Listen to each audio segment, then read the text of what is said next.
হাঁটতে, হাঁটতে সুইজারল্যান্ডের একটা একদম গ্রামের মধ্যে ঢুইকা পড়ছি। এই যে পাহাড়ের পাশে, পাহাড় ঘেঁষা একটা গ্রাম বলা যায়। বেসিক্যালি এখান থেকে ট্রেনের জন্য ওয়েট করতেছি। রেল স্টেশনটাও দেখা বোঝার উপায় নাই যে এটা একটা রেলওয়ে স্টেশন। এত সুন্দর। তো এটা একদম গ্রাম এরিয়া। এখানে ঘরবাড়ি আছে প্রচুর কিন্তু কোনো মানুষ নাই। এটা মানে খুবই মানে মানুষ নাই বলতে মানুষ আছে, মানুষ বাইরে দেখা যায় না। এটা খুবই একটা অন্যরকম একটা ব্যাপার আমাদের জন্যে। এই যেই জায়গাটাতে এই মুহূর্তে আমি হচ্ছে আসি, যে যদি বলি ভিলেজিং নেইবারহুড বা গ্রামটাতে, এটা শহর না, এটা জুরিক বা বার্ন এরকম কোনো, জেনেভা এরকম সুইজারল্যান্ডের বড় কোনো শহরও না। এটা একটা টাউন। টাউন থেকে আরও মানে 20-25 কিলোমিটার দূরে একবারে ভ্যালির ঘেঁষা একটা গ্রাম। তো যেটা দেখে আমি এইদিকে আসলাম। আমাদের দেশে তো আঙ্গুর বাগান ওইভাবে করে না। এই যে এরা আবার সব জায়গাতে একটু স্পেস পাইলেই হচ্ছে এই আঙ্গুরের চাষ করে। মূলত এরা আঙ্গুর থেকে আসলে ওয়াইন বানায়। এই যে দেখেন আঙ্গুর ধরে আছে।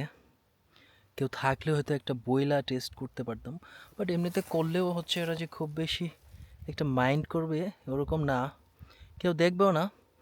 কিন্তু তারপরেও I don't feel like to do that. ইচ্ছাই করতেছে না, দরকার কি? দেখেন এটা একটা দেশ, সেই দেশের একটা গ্রাম। গ্রামের অবস্থা হচ্ছে এরকম, এরকম গ্রামেই তো আমরা থাকতে চাই, তাই না?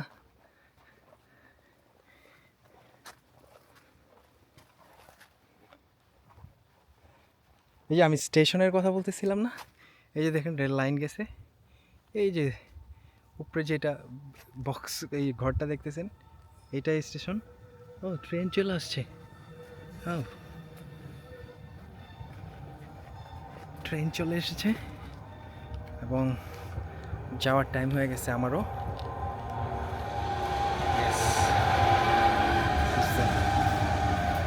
ট্রেন, আমিও যাব, তুমিও যাবে।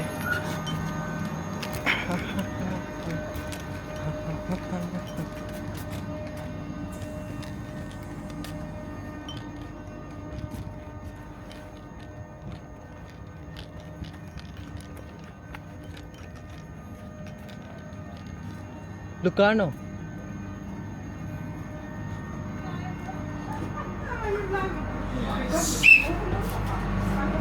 নাইস। এবং উঠে গেলাম ট্রেনের মধ্যে।